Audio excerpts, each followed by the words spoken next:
Ujú.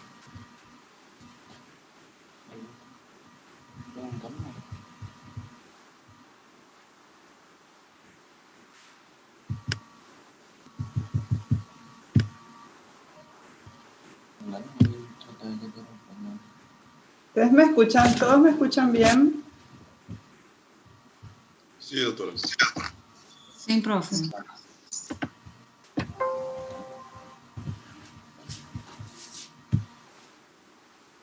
¿Les sale la imagen del PowerPoint? ¿Me pueden avisar? No, profe.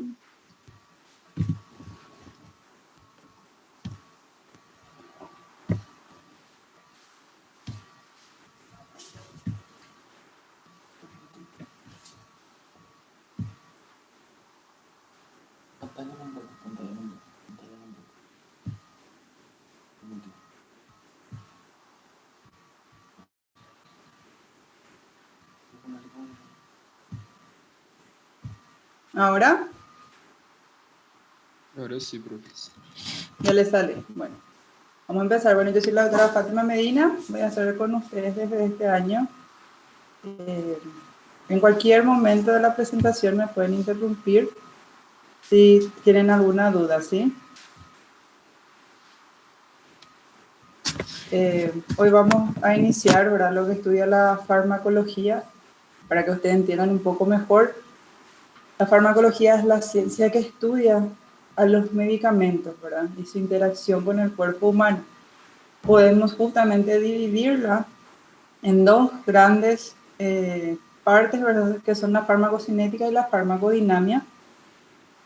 Farmacocinética, como dice, habla del movimiento, o sea, de la interacción que hace el medicamento con nuestro cuerpo, y la farmacodinamia, como habla de dinámica, es la transformación que va sufriendo el medicamento por nuestro cuerpo. Quiero que sepan también de que todos los medicamentos están constituidos por un fármaco y por excipientes. El fármaco en sí es la molécula o el principio activo que tiene este medicamento, que es el que va a ejercer el efecto terapéutico. Y los excipientes son algunas moléculas que van unidas justamente para mantener al fármaco en una forma hasta que ésta pueda ser introducida en el organismo, ¿verdad? Los excipientes pueden causar efectos adversos en el cuerpo, pero no ejercen un efecto terapéutico. Justamente por eso son excipientes y no son fármacos. Por darles un ejemplo, la hormona T4 tiene como excipiente al gluten, que le mantiene, digamos, unido en forma de pastilla. Si uno tiene una enfermedad celíaca, en algunas presentaciones puede tener efecto a esa pastilla, pero no va a tener efecto terapéutico el gluten.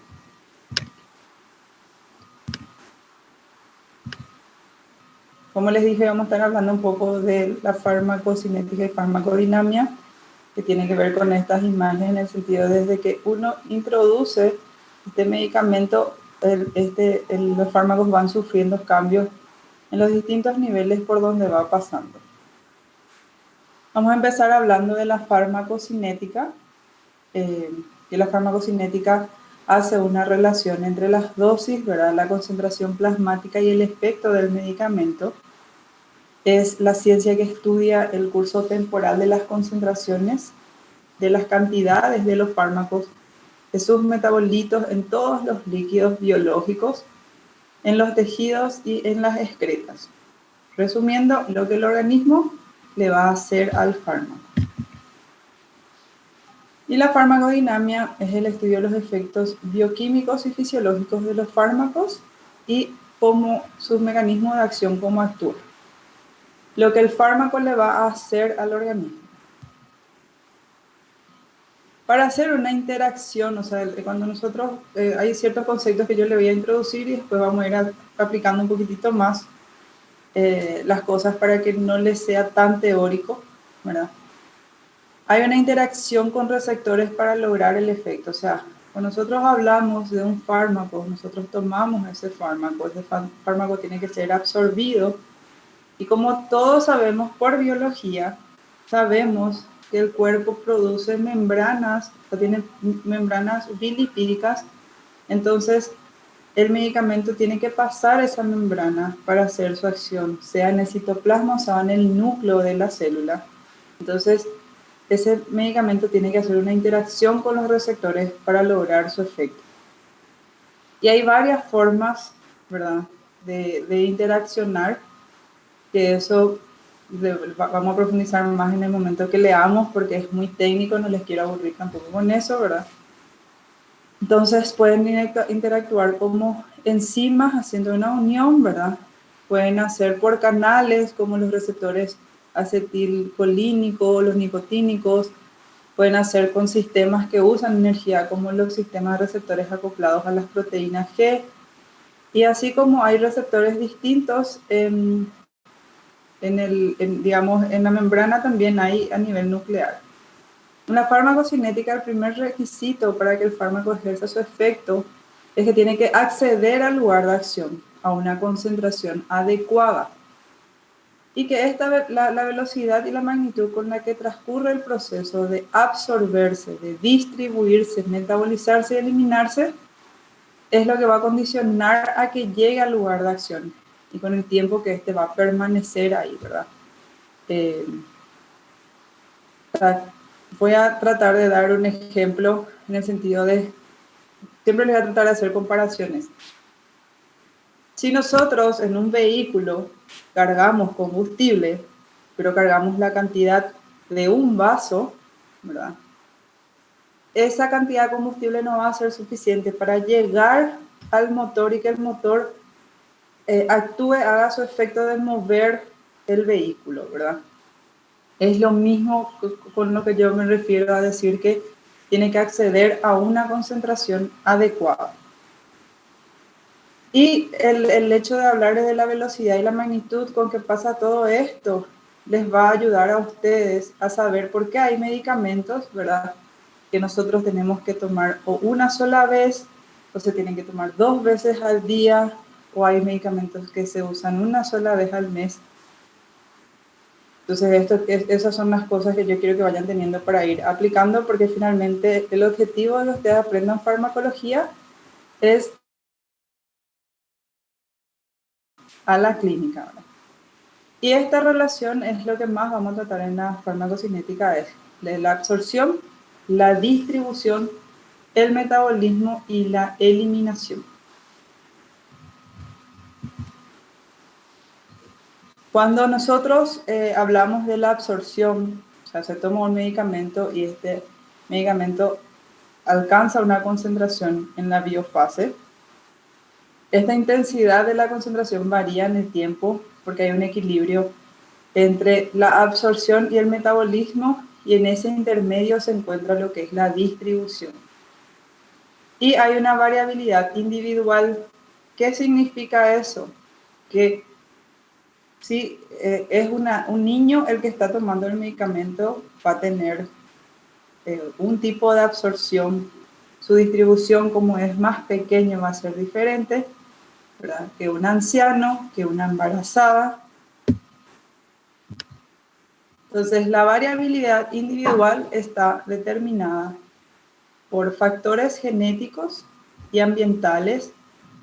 En eso influye la dieta, el alcohol, si uno fuma o no fuma. Por darle un ejemplo, el alcohol, como dato importante que ustedes tienen que saber, las mujeres expresan menor cantidad de alcohol deshidrogenasa comparando a los varones, ¿verdad? Entonces, ahí luego ya, y el alcohol cuando se consume se va adquiriendo, por ejemplo, ciertas enzimas. Por eso es que eso también, el consumo no de alcohol determina cómo un cuerpo va a reaccionar o no a un cierto medicamento. Hay algunos factores fisiológicos también, ¿verdad? La edad, como les comenté, un niño tiene un tamaño de distribución distinto que un adulto. El anciano varía otra vez, porque recordemos que las funciones, por ejemplo, del organismo van cambiando. En el embarazo cambia también, cambia el flujo de sangre, cambia los compartimientos de distribución. Entonces, estos son los factores que van a ir variando que son importantes para cuando en el momento que nosotros vamos a hablar de la individualización del tratamiento, que sería en la próxima clase, ¿verdad? Y también hay factores patológicos que hacen la variabilidad, ¿verdad? En el caso, por ejemplo, de una insuficiencia renal, hay ciertos medicamentos, sobre todo esto se ve relacionado con lo que yo les dije de la excreción, porque hablamos, ¿verdad?, que absorción, distribución, la metabolización y la excreción. Los factores patológicos sobre todo van a limitar más la parte de excreción, pero recuérdense que si la excreción está limitada, eso altera automáticamente lo que está por delante, que es la metabolización y la distribución del medicamento. Y ahí están los tres principales que tienen que recordar, son la insuficiencia renal, la cardíaca y la hepática. ¿Se acuerdan ustedes por semiología qué pasaba, verdad, cuando había una insuficiencia renal, una cardíaca y una hepática?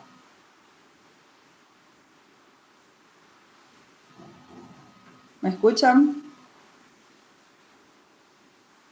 Sí, profe. Entonces recuérdense que con esto les doy así, quiero que, como le dije, vamos a tratar de interactuar para que en una insuficiencia cardíaca, que generalmente pasa, que hay mayor cantidad de líquido, ¿verdad?, que queda remanente, entonces eso es lo que actúa, sobre todo variando el nivel de distribución. Como objetivo de la farmacocinética clínica, nosotros queremos alcanzar y mantener una concentración plasmática del fármaco, como le dije, necesaria para conseguir el efecto terapéutico, sin llegar a producir efectos tóxicos. Como regla general, tenemos que saber, ¿verdad?, que no existe ningún fármaco que esté exento de efectos tóxicos. Es decir, todo medicamento tiene un efecto favorable para el cuerpo, pero también tiene un efecto tóxico. En la aplicación práctica de esta farmacocinética es lo que va a permitir diseñar las pautas de posología, o sea, de la dosis que se tiene que dar de forma más adecuada para alcanzar con la rapidez necesaria y mantener durante un tiempo la concentración terapéutica que es segura y eficaz para individualizar el tratamiento de un paciente. En términos claros, la farmacocinética es lo que, aplicar esto es lo que permitió saber cuánto yo le tengo que dar de un medicamento, cuántas veces en el día y en esa concentración en cuánto tiempo va a ser efectivo. Por ejemplo, alguno de ustedes viene y me dice, estoy con dolor de garganta, ¿verdad? Se me inflamó desde ayer. Y la aplicación de la farmacocinética es lo que me va a permitir, bueno, vas a tomar este tipo de analgésico, vas a tomar esto y dentro de media hora te va a empezar a hacer un efecto y vas a volver a tomar dentro de tantas horas, porque es ese tiempo de que hay entre dosis es lo que permite alcanzar una concentración que sea terapéutica y se tiene que respetar esos tiempos justamente para no alcanzar una concentración tóxica. Los parámetros más importantes que se tienen que valorar, se me superpuso un poco, pero son estos términos. Estos términos voy a tratar de explicarles para que no se tengan que memorizar, ¿verdad? Pero son importantes porque de acuerdo a esto vamos a ir hablando más adelante.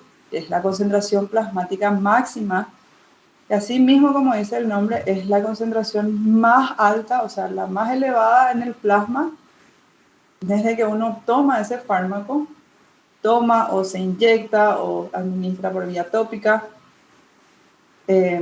dado que la concentración en el tejido, ¿verdad?, de los fármacos está en estrecha relación con la concentración plasmática. Entonces, la concentración máxima coincide con el tiempo en que se produce el máximo efecto del fármaco. O sea, se ingiere ese fármaco o se inyecta y eso llega en un tiempo a una concentración máxima en el plasma. El tiempo que se tarda en alcanzar la concentración máxima, que depende en gran medida de la vía empleada para la administración. El tiempo máximo es más corto, ¿verdad? Es la que aparece cuando se va a usar la vía intravenosa. ¿Por qué? Porque directamente uno se salta pasos de lo que sería por la vía oral o por la vía intravenosa o subcutánea, ¿verdad? Y nos suministra información también sobre el tiempo que se va a tardar en obtener el efecto máximo. Para que ustedes entiendan un poquitito el por qué es más por vía intravenosa, cuando ustedes toman algo, tanto en farmacología como en alimento, eso tiene que pasar, ¿verdad? A través de la boca hasta el estómago, a través del esófago. Si tiene absorción, puede tener absorción a nivel del estómago, a nivel intestinal. Eso tiene que pasar el epitelio intestinal. Ahí ya sufre una transformación. Tiene que pasar en el torrente sanguíneo, ¿verdad?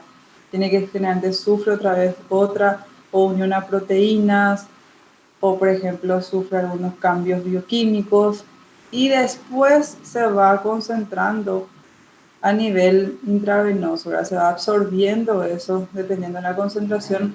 Entonces todo eso, todo ese proceso, obviamente ya uno ahorra si hace el medicamento por vía intravenosa.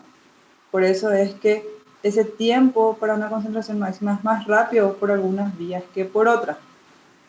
Y de ahí viene la diferencia también cuando uno va a elegir un tipo de tratamiento en algunos casos y otro tipo en otros casos, ¿sí?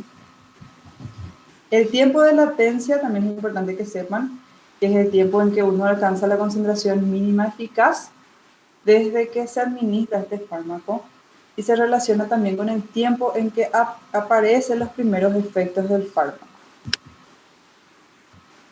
El tiempo de eficacia, que es el tiempo durante el que la concentración plasmática se sitúa por encima de la concentración mínima eficaz y está relacionada con la duración de actuación del fármaco, ¿verdad? Que puede no coincidir con la duración del efecto. O sea, por ejemplo, si ustedes tomaron un analgésico, el tiempo de eficacia es el tiempo que este analgésico les calma el dolor. Sin embargo, hay gente que, por ejemplo, toma un ibuprofeno cada 8 horas, toma a la media hora le empieza a hacer el efecto, ¿verdad? Significa que en ese tiempo ya alcanzó su concentración mínima eficaz, ya actúa el fármaco. Sin embargo, después de 4 horas de haber tomado, ya empieza a sentir un poco de dolor. Entonces, por eso habla de que tiene una duración de actuación del fármaco, pero no siempre coincide con la duración del efecto. Significa que 8 horas se queda el fármaco en el cuerpo, pero dependiendo, como le dije, esas variabilidades individuales, capaz la duración del efecto sea menos en algunas personas que en otras. Hablemos también de la intensidad del efecto, ¿verdad? Que está en relación con la diferencia que existe entre la concentración máxima y la concentración mínima eficaz. Y tiene un interés clínico porque algunas veces no interesa que el efecto sea muy intenso. Porque como les dije, todo medicamento tiene un efecto tóxico también en el cuerpo.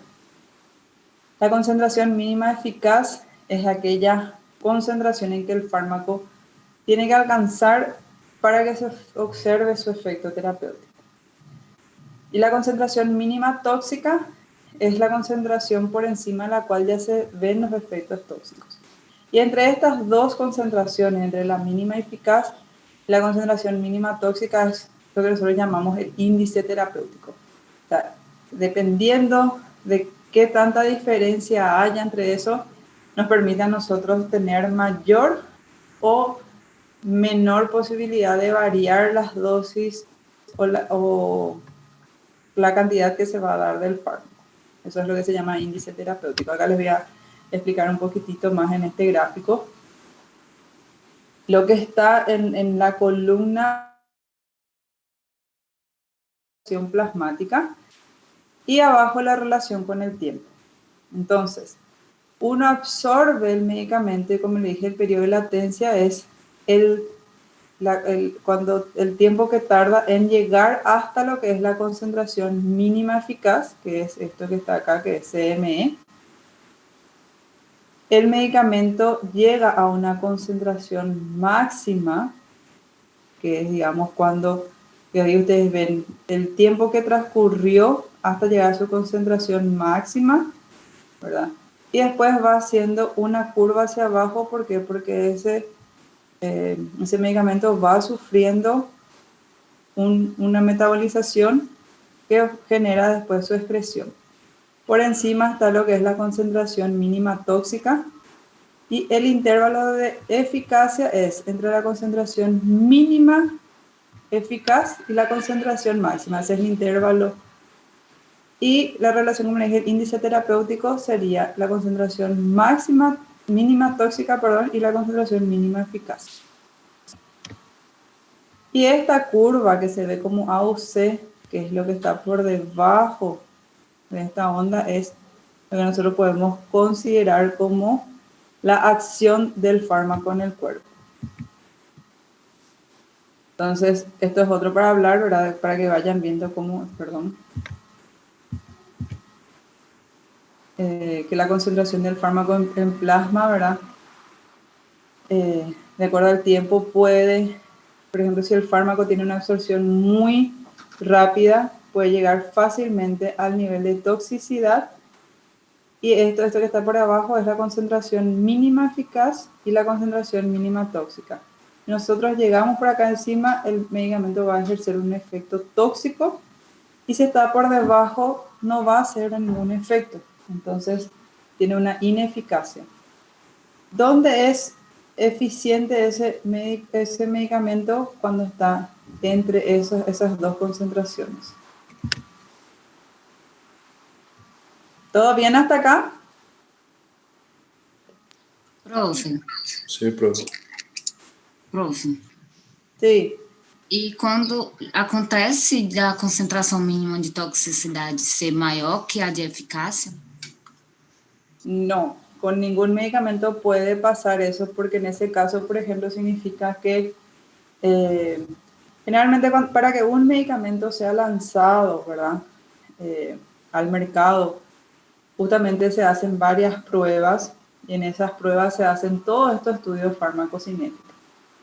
Si un fármaco tiene una concentración mínima tóxica por encima, digamos, de una concentración mínima eficaz, significa que ese medicamento no es seguro para su administración, entonces no va a ser lanzado. Esa es la razón por la cual no existe ningún medicamento. Ahora, sí hay medicamentos que tienen concentraciones mínimas tóxicas muy cercanas a lo que es su concentración mínima eficaz.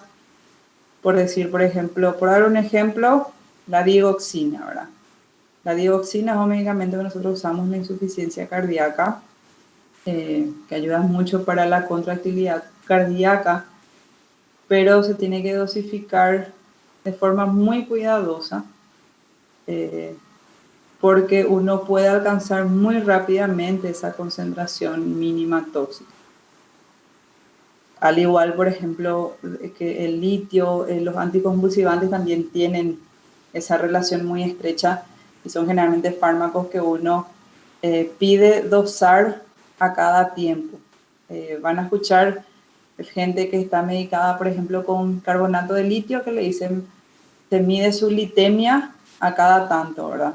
Justamente porque tienen un rango un poquitito más pequeño que los otros. O sea, la relación entre esa concentración tóxica y mínima eficaz es muy pequeñita. Entonces tenemos que hacer un juego de cintura para que se quede ahí, y se hace esa dosificación para controlar. Pero, como respondiendo a tu pregunta, no hay ningún medicamento que alcance una concentración mínima tóxica antes que la eficaz. ¿Te aclaré la pregunta o no? Sim, profe, gracias. De nada. Continuando, los parámetros más importantes que también tenemos que valorar son la vida media o la semivida de eliminación, que viene condicionada por el grado, ¿verdad?, de la pendiente de descenso de esa curva que les mostré, que va marcando la desaparición del fármaco dentro del organismo. Es el tiempo en que tarda la concentración plasmática del fármaco en reducirse a la mitad. Debido a la presencia, ¿verdad?, de que este fármaco se va a absorber en varios compartimientos orgánicos, así como leí el ejemplo, puede haber en la curva algunas concentraciones plasmáticas tramos dependientes diferentes, pero que siempre se utiliza con parámetro la pendiente de la última parte de la curva, y eso es lo que se llama la vida media terminal. O sea, simplificándolo a ustedes, la vida media o semivida de eliminación es el tiempo en que, desde que transcurren desde la absorción hasta que este medicamento va desapareciendo en la concentración plasmática. Entonces hablamos de una vida media. Yo quiero que ustedes traten de hacer el ejercicio a la par de que van estudiando farmacología. Si algunos pueden buscar en internet, ya que no todos van a tener un vademecum, ¿verdad? Que es el libro donde están todos los medicamentos. Hay una partecita donde siempre habla de farmacocinética de los medicamentos. ¿Por qué les aconsejo esto? Porque si no, farmacología les va a ser muy aburrida, ¿verdad? Y les va a cansar mucho estudiar, que ustedes no entienden para qué están estudiando. Entonces, la vida media es lo que a nosotros nos permite decir, tal medicamento se va a tomar tantas veces en el día. Porque muchas veces uno ve que un colega receta un medicamento y la frecuencia no es la que tiene que ser. Entonces, no tiene relación con su farmacocinética. Entonces, la vida media es la que a nosotros nos ayuda a saber cada cuándo le podemos dar el medicamento. Por ejemplo, no tiene relación si uno da una insulina glargina, que es un tipo de insulina que tiene una duración en promedio de una vida media en el cuerpo de 24 a 28 horas. No tiene sentido de que yo le dé cada 12 horas al paciente, ¿verdad? Porque significa que en algún momento, si yo superpongo su vida media es de 24 horas, si yo le estoy poniendo cada 12 horas, en algún momento la concentración que puede alcanzar puede ser muy alta en el plasma. Entonces, el transporte de los fármacos, primero vamos a hablar, como les dije, tenemos que hablar de absorción, distribución, la metabolización y la excreción, para entender todo bien. En la absorción hablamos primero de la entrada de fármacos al organismo, desde donde se administró, después le voy a mostrar las distintas partes donde uno puede administrar. Esto pasa al torrente sanguíneo en la circulación sistémica, atravesando las membranas biológicas por los varios mecanismos de adherencia al receptor que vimos en la primera diapositiva, ¿verdad? Y los mecanismos por los cuales ellos atraviesan pueden ser por liposolubilidad, por difusión, por ejemplo, hay algunos medicamentos que son liposolubles, ¿verdad? De acuerdo a la composición que tienen. Pueden ser por procesos pasivos, que hay por filtración a través de poros, si hay algún canal acuoso y puede pasar por ahí, o por difusión pasiva directa, que se va, digamos, de donde hay mayor concentración a menor concentración. Esa es una difusión pasiva directa. El transporte especializado también puede ser una difusión facilitada, ¿verdad? Que ahí sí ya hablamos que tiene que haber un transportador para esa molécula.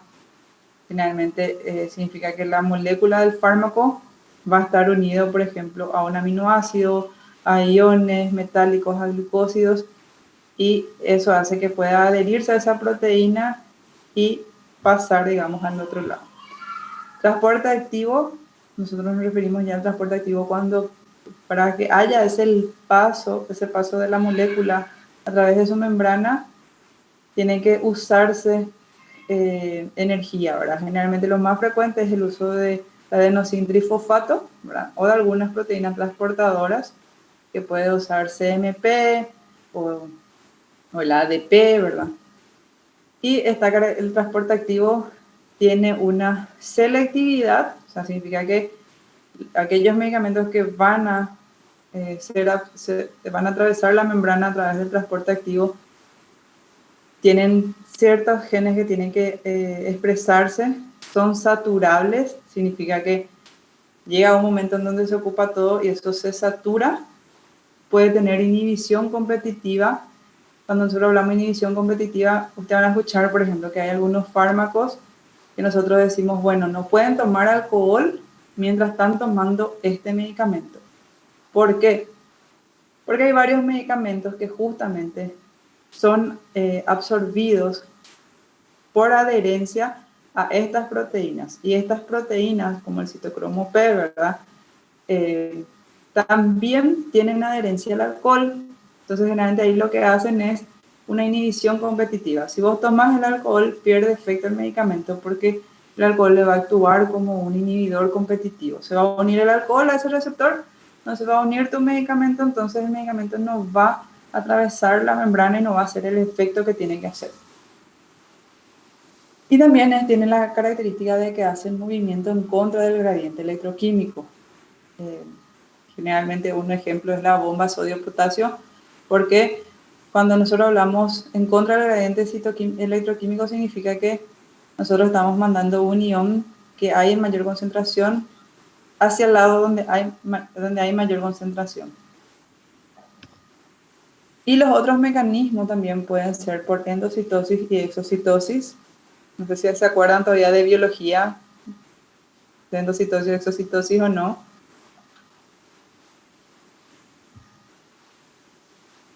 Pero generalmente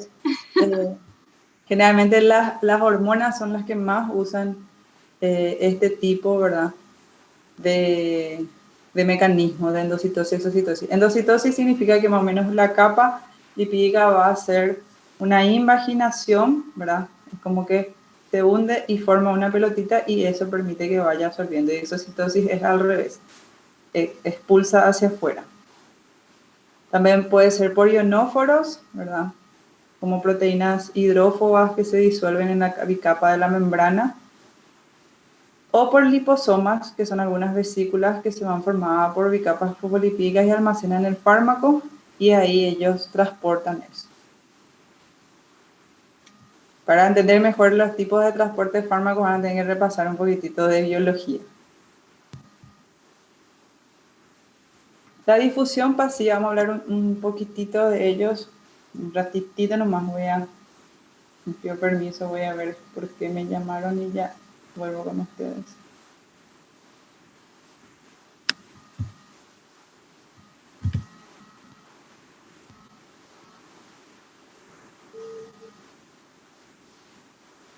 Ahí, ya.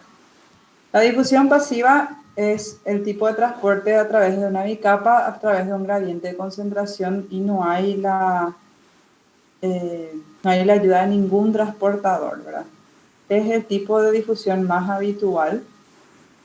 La velocidad es mayor si el gradiente es mayor y menos ionizado. Perdón, un ratito. Hola. ¿Todo bien? Sí. No.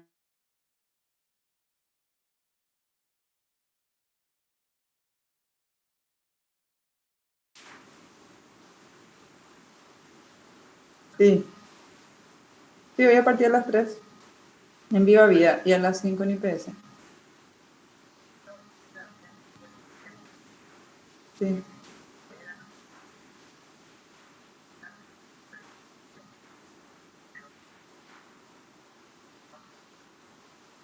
Y la verdad, con David Peña. Sí, claro. No hay problema. Perdón. Bueno, es el tipo, como les dije, de transporte más habitual. La velocidad es mayor si el gradiente es mayor y es menos ionizado. ¿Qué significa? Que el cuerpo tiende a absorber más aquellos que tienen concentración menos en el cuerpo. Y si tiene diferentes pH, porque recordemos, si nos vamos un poquitito a química orgánica, hay ciertos fármacos que son alcalinos y hay fármacos que son básicos. Y recordemos también de que los líquidos dentro del cuerpo tienen diferentes pH. Entonces, cuando hay diferentes pH puede haber acumulación del fármaco en el lado que hay mayor ionización y eso tiene una relación un poquitito inversa que se ve por un índice de ecuación de Hesselbach, ¿verdad? Es muy químico ya eso, pero viene que vayan repasando de que justamente los productos que son ácidos, los fármacos ácidos, tienen mayor ionización en un medio básico. Y así a la inversa también, ¿verdad? Entonces, recordando un poquitito de biología que nos va a ayudar para saber la difusión pasiva, tenemos una bicapa lipídica, que es la membrana de casi todas las células del cuerpo, y por la difusión pasiva siempre hay mayor velocidad y mayor absorción cuando va de un lugar de mayor concentración, que sería la parte de arriba, por ejemplo, si está en el fluido extracelular, cuando nosotros lo absorbemos, y va pasando al citoplasma, que es el lugar donde menos está concentrado, hasta que llega con el tiempo a una concentración igual, y ahí se detiene este tipo de difusión, ¿verdad? Ahí tienen las tres imágenes, ¿verdad?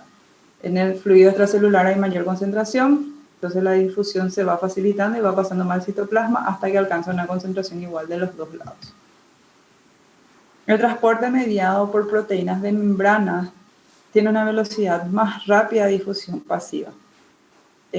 Por dar un ejemplo, es más fácil que ustedes puedan entrar a un lugar si hay puertas abiertas. Eso es lo mismo lo que hacen las proteínas. Es más difícil para ustedes, digamos, pasar adentro del campus si todos los portones están cerrados. Entonces, un portón abierto es lo que hace una proteína de membrana. Abre un camino para que pase. Es específico para un tipo de soluto. ¿Por qué? Porque tienen un tamaño.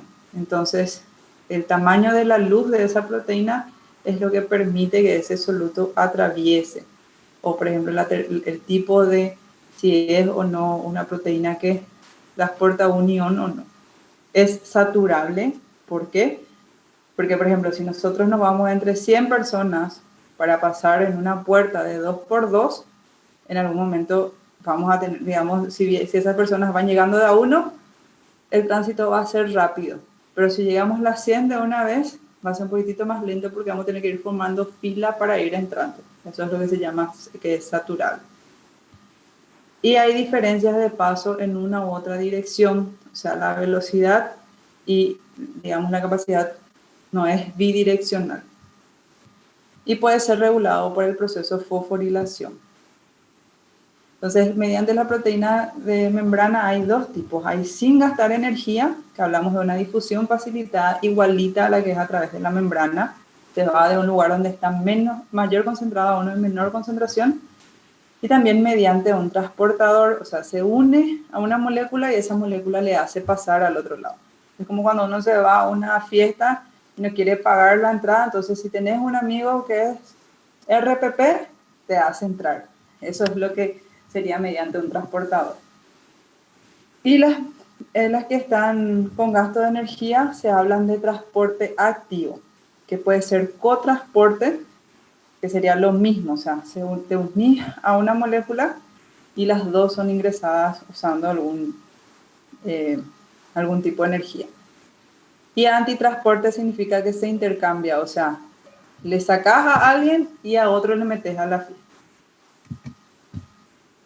Entonces estas son las imágenes, ¿verdad? Para que vayan viendo cómo es. Esto es mediado por una proteína. Como ven, esto permite el paso y es para ciertas moléculas, pero generalmente puedo usar lo mismo que la difusión facilitada, de donde está más concentrado a menos concentrado. Y como les dije, es específico porque tienen formas y tamaños variables para los tipos de moléculas. El transporte activo tiene generalmente la característica de que se va contra un gradiente electroquímico, consume una energía procedente del metabolismo celular que generalmente está limitado por la alteración de la producción de energía, como por ejemplo el cambio de temperatura, si hay una atmósfera anaeróbica o no, si hay inhibidores metabólicos y las sustancias también que interfieren en las proteínas transportadoras, ¿verdad? Puede ser primario o secundario, como les dije. Puede ser necesario que ese fármaco se una o no a otra molécula. Y otros sistemas de transporte puede ser por filtración. Por ejemplo, si hay algunas hendiduras intracelulares en la pared, eso generalmente pasa más en los capilares sanguíneos. Por ejemplo, cuando hacemos alguna aplicación tópica a través de la piel, suele usar el mecanismo de filtración. La exocitosis, como le hablé, ¿verdad? El ejemplo, las vesículas intracelulares se fusionan con la membrana y expulsan hacia afuera. Y la endocitosis, que se produce una invaginación de la membrana Y hay dos mecanismos otra vez conocidos acá, que es la pinocitosis o la fagocitosis. Cuando hablamos de las proteínas transportadoras en las membranas celulares, estas proteínas están implicadas en el transporte de sustancias que pueden ser endógenas y exógenas. Endógenas significa que está hacia adentro y exógenas de afuera para adentro. Estas proteínas permiten el traslado de un fármaco puede ser del núcleo al citoplasma, del citoplasma al núcleo, de acuerdo con donde es necesario que haga su efecto. Y su concentración está regulada por la dotación genética del individuo, ¿verdad? Y generalmente hay dos familias en este tipo de proteínas, las superfamilias ABC y la superfamilia MF, ¿verdad? Que son específicos. Justamente de esto también hay la variabilidad, como les dije, de que hay personas que si tienen ciertos genes pueden tener, por ejemplo, más efectos adversos con algunos medicamentos. Ahí ya hablamos todo eso que le comenté, es para que ustedes sepan de la absorción, ¿verdad? Entonces, resumiendo, sería la liberación del fármaco a su forma farmacéutica. Esto hace una disolución. Este fármaco entra en el organismo desde donde se administró, usa uno de estos mecanismos de transporte. Primero una eliminación presistémica, que también es dependiente también de las características que fue administrada. Tiene una velocidad variable, ¿verdad? Hay algunos fármacos que dependiendo de sus características se pueden absorber más rápido, otros tardan más. Y los factores que le pueden alterar, que ya vimos todas las variables, ¿verdad? Entonces la absorción depende de las características físico-químicas del fármaco, si es ácido, si es básico, a eso se refiere el pH, a la ionización y al mecanismo de absorción. Las características de la preparación, ¿verdad?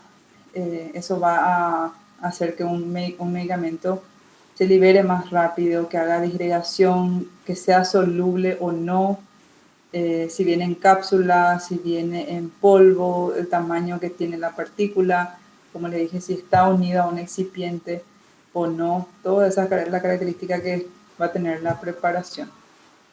Y la característica del lugar de absorción, si es por qué vía fue administrada, si la superficie de contacto, por decirte, en la piel sana se tiene un tipo de absorción y si uno, por ejemplo, tuvo una herida, un rasguño, un corte, esa absorción va a diferir de la piel sana.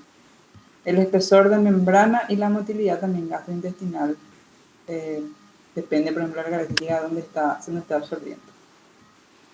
Y esta absorción después, ¿sí?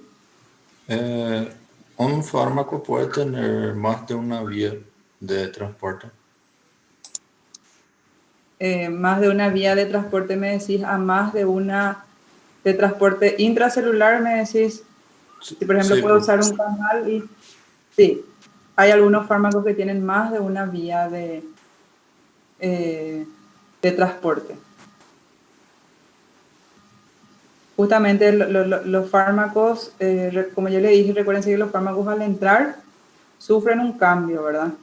Y hay muchos fármacos que usan esa transformación para su absorción. O sea, entran, se vienen dos partículas y un tipo de partícula, por ejemplo, hace difusión facilitada y el otro hace por un canal.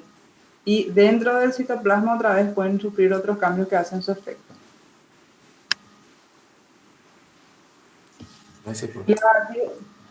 La biodisponibilidad, ¿verdad? Hablamos de una velocidad y cantidad del fármaco que llega a la circulación sistémica de forma inalterada. O sea, todo fármaco, como yo les dije, desde que entra al cuerpo, sufre un cambio molecular, ¿verdad? Desde que entra, por ejemplo, entra a la boca, la saliva ya le puede hacer algunos cambios, atraviesa el esófago, llega al estómago, en el estómago puede sufrir otros cambios con el ácido gástrico. Entonces, la biodisponibilidad significa cuánto, o sea, a qué velocidad y en qué cantidad ese fármaco llegó a la circulación plasmática en su forma que tiene que actuar. La absorción propiamente dicha es un elemento de la biodisponibilidad. y depende de la eliminación presistémica. Como les dije, esa eliminación presistémica es todo ese cambio que el medicamento ya sufrió antes de llegar a donde tiene que llegar. Eso es lo que explica la baja biodisponibilidad a pesar de una absorción intestinal completa. O sea, uno puede tomar un medicamento, ¿verdad? Y decir, por ejemplo, les voy a dar un ejemplo, el calcio. Vos tomás una pastilla de calcio que tiene 500 miligramos cuando vos metés en la boca, pero su biodisponibilidad es de 350 miligramos nomás. O sea, significa que 150 miligramos de ese calcio ya sufrió o se quedó adherido a alguna membrana o fue utilizado en algún otro lugar antes de llegar al torrente sanguíneo. Por cualquier vía que no sea la intravenosa, puede haber una absorción incompleta. ¿Por qué eso? Pero cuando nosotros estamos haciendo por vía intravenosa, les vuelvo a recalcar, uno se pasa pasos que por las otras vías va pasando, ¿verdad? En la vía oral un fármaco se puede hacer eliminación por heces, puede estar quelado, degradado por el pH del estómago, puede ser expulsado a la luz intestinal por una glucoproteína P, se puede metabolizar en ese epitelio intestinal. Y también puede pasar que, recuérdense que el estómago tiene una circulación por anatomía, ¿verdad? La vena porta, entonces eso se absorbe en el estómago y tiene que hacer un paso hepático y ahí también se puede eliminar una pequeña cantidad. Entonces el primer paso hepático es la metabolización del fármaco absorbido por el tracto gastrointestinal que llega al hígado a través de la porta y se metaboliza antes de llegar a la circulación sistémica. Todos estos datos que yo les voy mencionando ahora, como les dije, les va a parecer así muy técnico, pero cuando vayamos hablando de los grupos en sí, ¿verdad? De los medicamentos, voy a traer a colación para que ustedes se recuerden por qué les estoy tratando de hablar de esto y que ustedes entiendan. La biodisponibilidad, o sea, cuánta concentración está disponible para hacer su efecto, depende de la forma farmacéutica del medicamento, si es una pastilla, si es una cápsula, si es una solución, si es una crema. Recuerden, por ejemplo, puede ser crema, puede ser loción, gotas. La diferencia entre los individuos, ahí hablamos otra vez de la variabilidad de las personas, y su biodisponibilidad puede ser absoluta o puede ser relativa. Entonces, la vía de administración, como ven ahí, puede ser por gotas. Estas gotas otra vez pueden ser óticas, si es en el oído, pueden ser oftálmicas, si es en el ojo. Hay gotas nasales, hay inhaladores que se usan por vía bucal, hay tópicos, en las tópicos otra vez pueden ser crema, pueden ser loción. Por vía oral puede ser cápsulas, pueden ser pastillas. Y en las pastillas otra vez tenemos de liberación prolongada, que tiene otro tipo de acción. Y vía parenteral, o sea, inyectable, tenemos intramuscular, que ahí más o menos les muestra en el dibujito la forma en que se aplica, ¿verdad? Para que tengan relación con qué tanta profundidad deben alcanzar. El subcutáneo ahí muestra una inclinación de 45 grados, pero le hago nomás ya una aclaración, porque son futuros médicos y van a ver después en la práctica. Hoy en día no siempre se hace ya esa aplicación en 45 grados porque vía subcutáneo ya se crearon algunas agujas que tienen el grosor suficiente para no pasar el tejido subcutáneo. Hay endovenoso, que es directamente en las venas, y los intradérmicos que no tienen que sobrepasar la epidermis de la piel, ¿verdad? Un ejemplo de intradérmico para que ustedes se vayan recordando es la aplicación de la vacuna de la TBC. Eso se hace intradérmico. Nos tomamos una pequeña pausa para descansar y que no se me duerman. ¿Qué les parece? Pode ser, prof. Sí, profe. Bueno, Prof. ¿por cuánto tiempo? Vamos a tomarnos una pausa de 20 minutitos y volvemos. ¿Está bien? Dale, Sí, gracias. gracias. Vale. Nos vemos enseguida entonces.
Vamos a ir volviendo.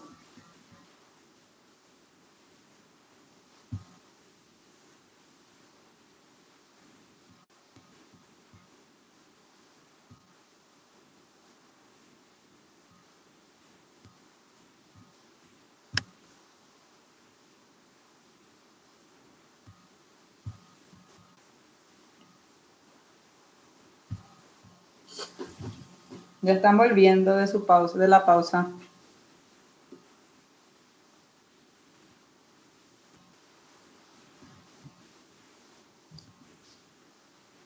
Espero que ya han tomado agua, se hayan estirado.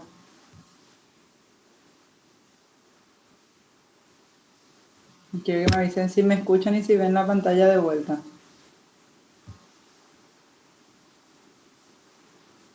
La pantalla no, profe.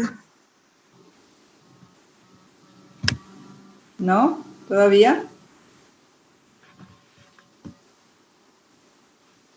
No. No, profe. Que voy a volver a...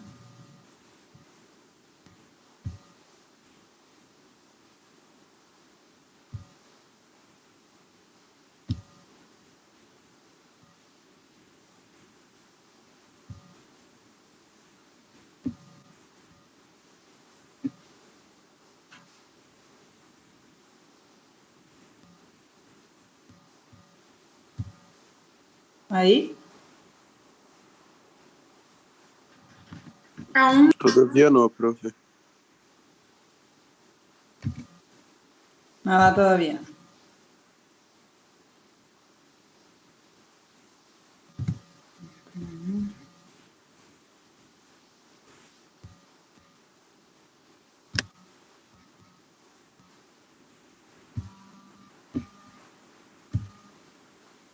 ¿Ahora? sí, ahora sí. Bueno, entonces vamos a continuar. Continuando todavía con un poquitito, falta un chiquitito de farmacocinética y después ya no me voy a la farmacodinámica. Vamos a hablar de lo que es la bioequivalencia. La bioequivalencia es cuando hay equivalencia, o sea, igualdad, por decir la verdad que la palabra es equivalencia, pero para hacer analogía, igualdad farmacocinética entre dos preparados farmacéuticos. O sea, es decir, que ellos tengan una velocidad de absorción y una fracción de absorción similares. Y eso debe ser suficiente para asumir que van a tener la misma eficacia y la misma seguridad al administrar. A eso nos referimos cuando tienen bioequivalencia. Cuando ustedes ya sean médicos, le van a visitar los que representan la farmacéutica y les van a decirlo, tiene la misma bioequivalencia que el original. A eso se refiere con esto, ¿verdad? Eso significa de que siempre para que un medicamento sea lanzado, como les dije, se hacen estudios y hay una droga, digamos, que es la patrón. Y para que los otros medicamentos uno pueda decir que tienen la misma eficacia y seguridad, se hacen los estudios de bioequivalencia. Los estudios de bioequivalencia son estudios de biodisponibilidad, en donde no se busca factor que cambie la absorción, sino ver que justamente la biodisponibilidad, la concentración dentro de...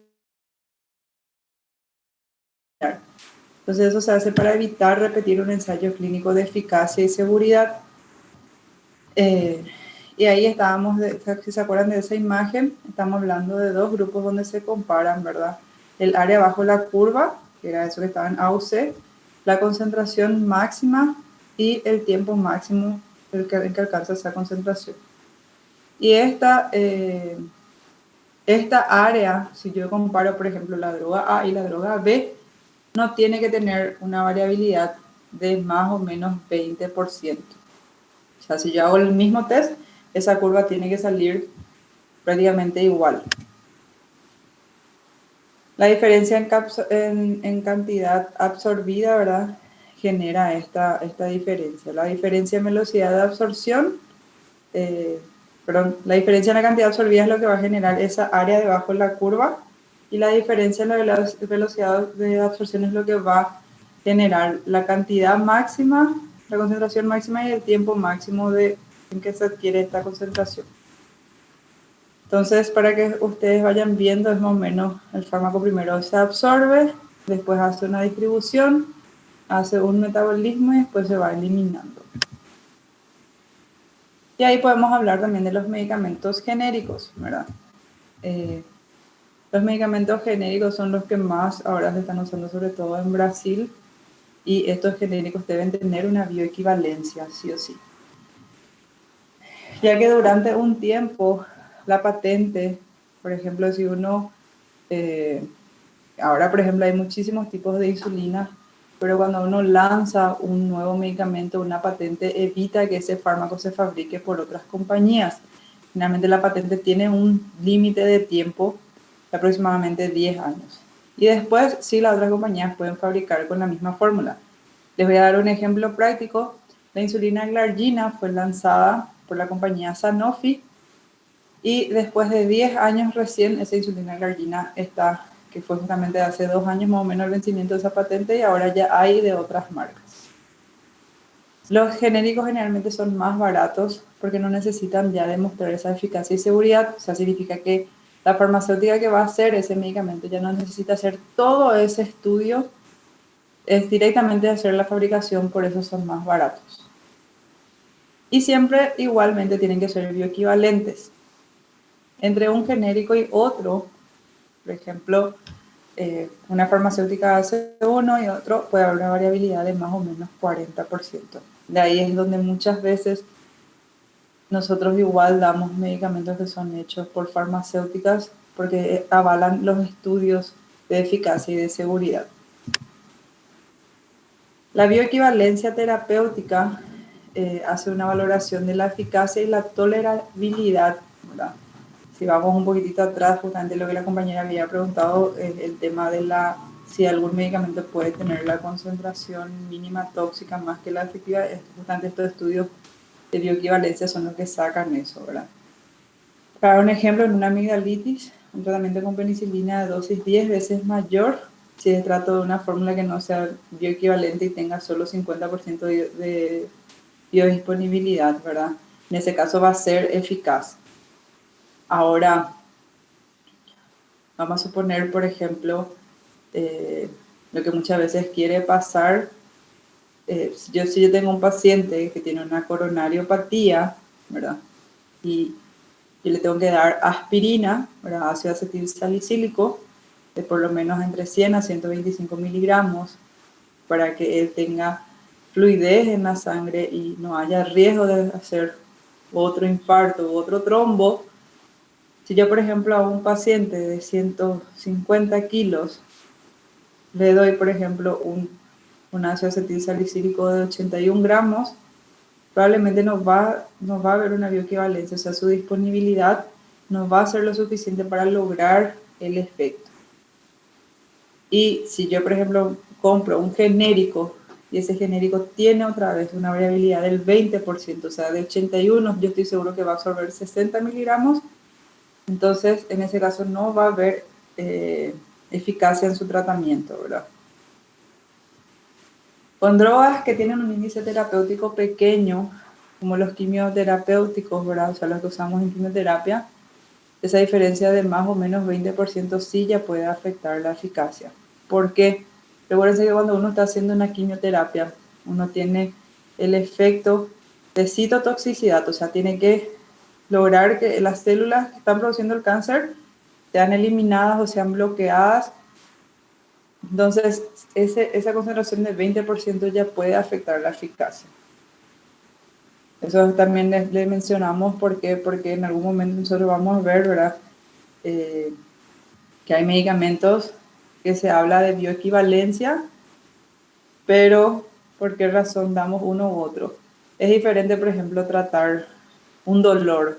Bueno, significa que si no tiene la bioequivalencia, vos le das y significa de que capaz, en vez de calmarle el dolor, le va a disminuir. Pero en algunos tratamientos, como en los pacientes con problemas cardíacos, en los quimioterápicos, uno no puede darse el lujo de no tener esa bioequivalencia equivalente porque sí va a afectar el tratamiento del paciente. Hablamos primero de la absorción. ¿verdad? De la metabolización, ahora vamos a hablar, parte de la metabolización incluye lo que es la distribución, que es lo que permite el acceso, ¿verdad?, a los órganos donde tiene que actuar ese fármaco y también a los órganos que van a eliminar. Y esto es lo que condiciona la concentración en los tejidos. ¿Por qué? Porque nosotros, es lo mismo que, por ejemplo, le voy a dar un ejemplo común para que ustedes se acuerden. Uno va a preparar un café con leche, ¿verdad? Tenés la leche, que sería el líquido, le pones el café, ¿verdad? Eso se absorbe, o sea, la leche va absorbiendo, va disolviendo eso y eso se distribuye.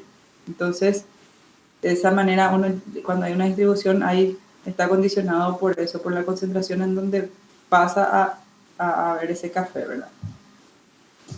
Importantes en las situaciones que ameritan las concentraciones específicas, sobre todo esto se da en el sistema nervioso central, ¿verdad? Se valora en las situaciones especiales la distribución también como en el embarazo y en la lactancia. En el embarazo después, cuando ya estén dando gineco, van a ver que hay varios cambios en el cuerpo humano que hace que cambie la distribución de los medicamentos porque aumenta el volumen corporal. Se entiende también el retraso de inicio de acción por la distribución. El volumen de distribución aparente se da la relación entre la cantidad del fármaco administrado sobre la concentración alcanzada en el plasma. También está afectada por el transporte en la sangre y la unión a proteínas plasmáticas o no, y si hay sitio de fijación o no a la albúmina. Por ejemplo, ahí van a ver que hay fármacos, el gráfico que está hacia la izquierda, los fármacos que tienen unión a proteínas del plasma, ¿verdad? Algunos tienen mayor adherencia y otros menos. Por ejemplo, la atenolol y el litio prácticamente no se unen. Si ustedes ven ahí a nivel 95 está el nifedipino, la amiodarona, la digoxina, entonces la distribución está alterada también esto. Y lo otro que altera la distribución y esta fijación es el tiempo que dura el medicamento.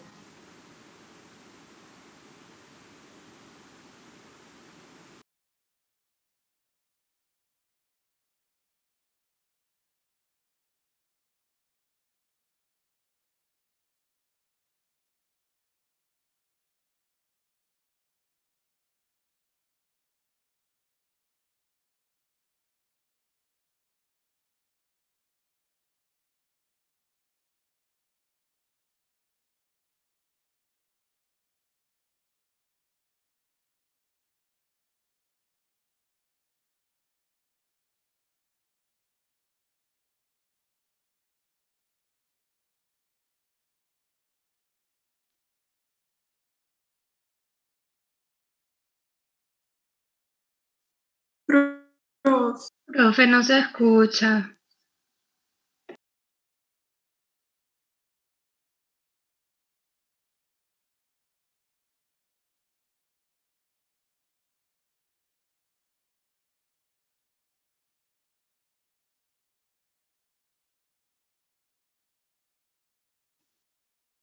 profe, nosotros.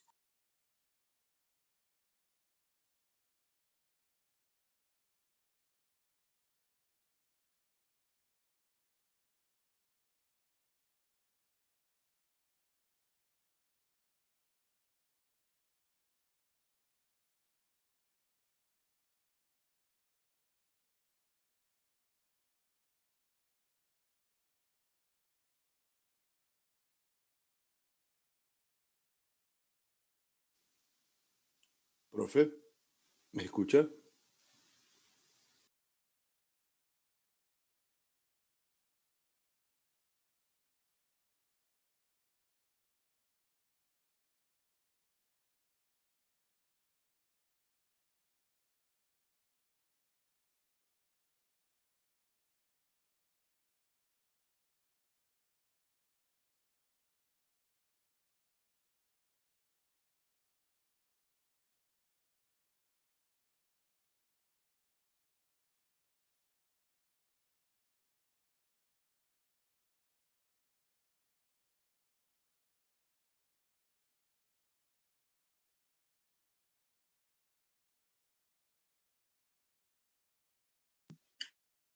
Profe, nosotros no escuchamos.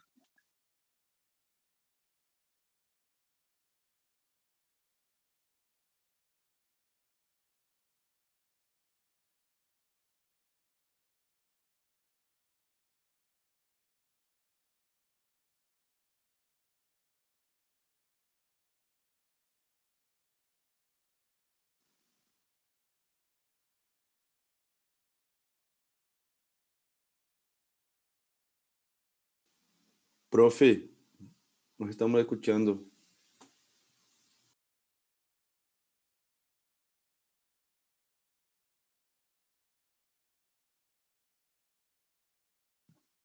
No escuchamos, profe.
Profe, nosotros no escuchamos. Profe, no se escucha nosotros. Profe. Profe. Gente, liga a câmera aí, porque... Liga a câmera aí, todo mundo, porque senão ela não vai ver. Se ela não ver que todo mundo tá ligando a câmera e falando com ela, acho que ela não vai perceber, não. É todo mundo aqui, ó, mostrando o dedo no ouvido aqui, ó, e nada, e caiu, e... Sai da esteira aí, José. Vai lá, manda aqui, ó, todo mundo aqui, ó, gente. Ainda na esteira ainda não.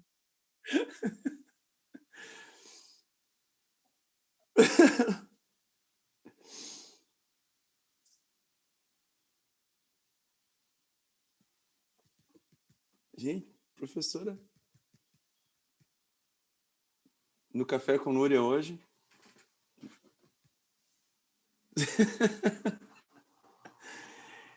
Cara, será que ela apertou o mudo dela?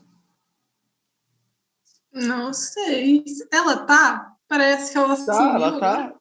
Não, ela tá. Olha lá. Gente, como que levanta essa mãozinha aí do lado? Na reações, no Sou analógica. Hã? Aqui, ó. reações. Vamos chamar a atenção dela com a mãozinha. Profe, A gente não escuta. Profe. desde la mitad de la clase ya no escuchamos nada, profe.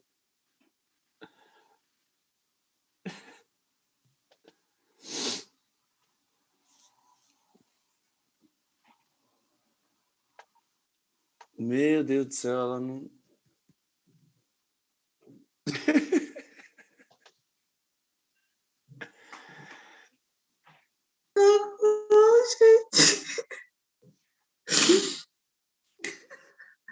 Cara, ela tá atacando aula, velho.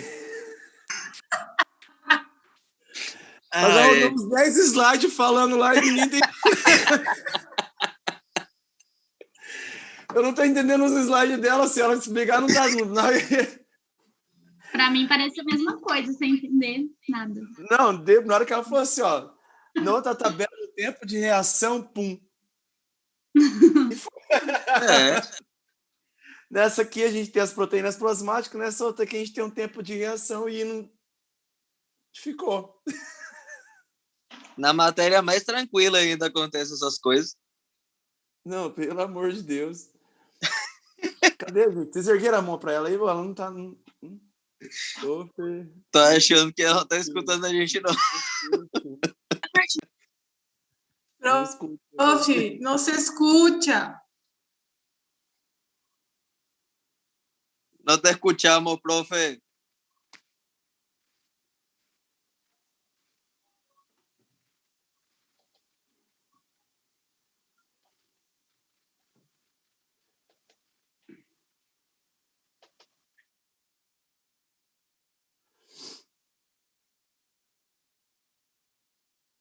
Já tirei uns 15 print. Tinha que ter como cutucar ela, sei lá, velho. Chamar a atenção.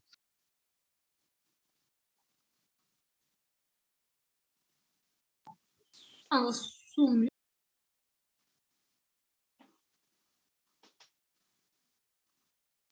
Ué, agora ela sumiu, real. Cadê? Gente, ninguém tem o telefone dela ou manda uma mensagem lá para a faculdade para avisarem ela. Nossa, mas calma.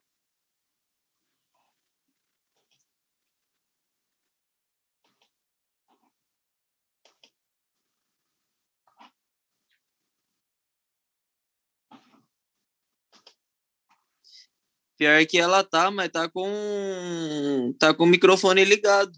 Ela tá Mesmo com o assim, microfone ele não ligado, escuta nada. Então, mas não é possível. Tanto de mãozinha que a gente ergueu aqui, ó. Rapaz do céu, é. A única coisa que mais fez foi erguer a mão hoje aqui, viu?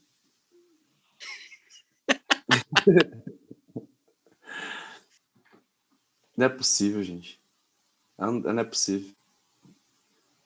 Eu acho que para ela aparece a tela inteira, por isso que ela não vê a gente. Não, mas não... Certo, ela Quando perguntou tá se... compartilhando tela, não aparece nada. Só aparece a tela dela. Ela não tá vendo mão, ela não tá vendo chat, ela não tá vendo nada pra ela.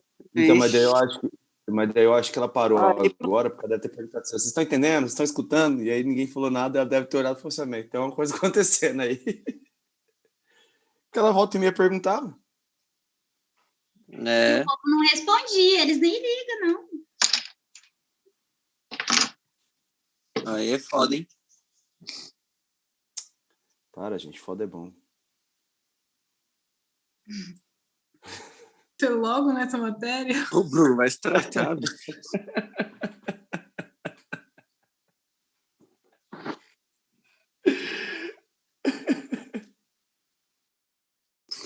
O cara não fala. Olha.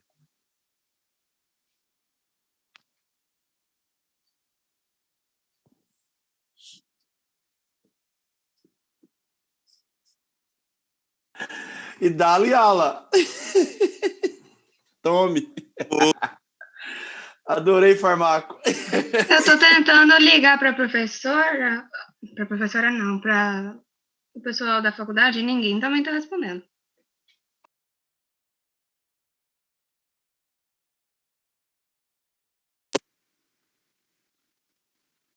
Deu pra entender tudo essa aula hoje mesmo. Tô saindo pra receitar a medicação aqui já.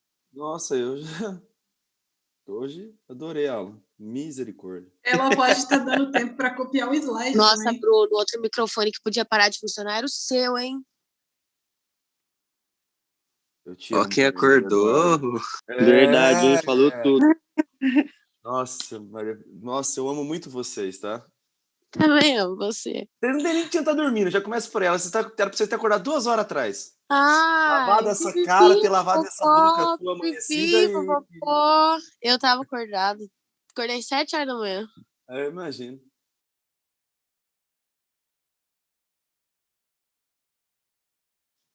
E dá-lhe aula. Tem que ler. E tome, filho. Tome. Olha lá. Já foi 50 slides, eu não tô entendendo mais nada.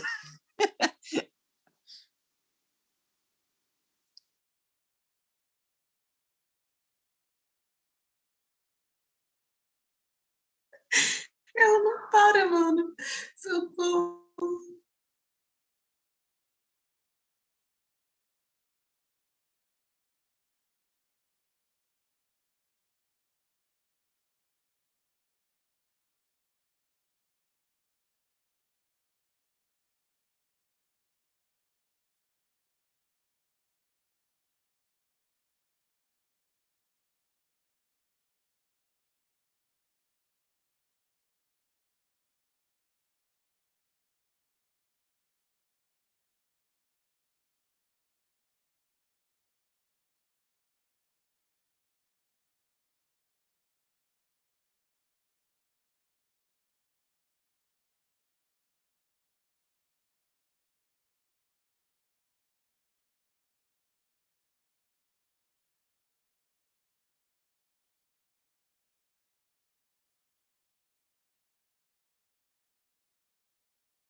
Prof.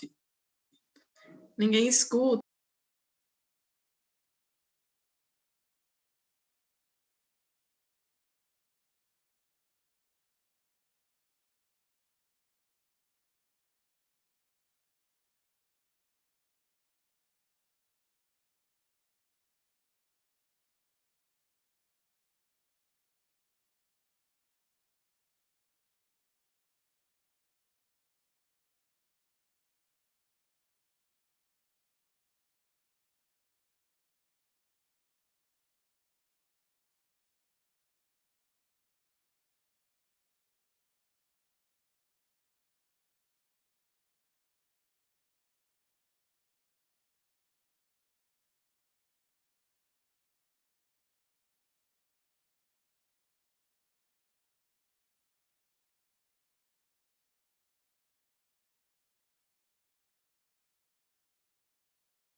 ¿Qué tal, doctora? ¿Todo bien?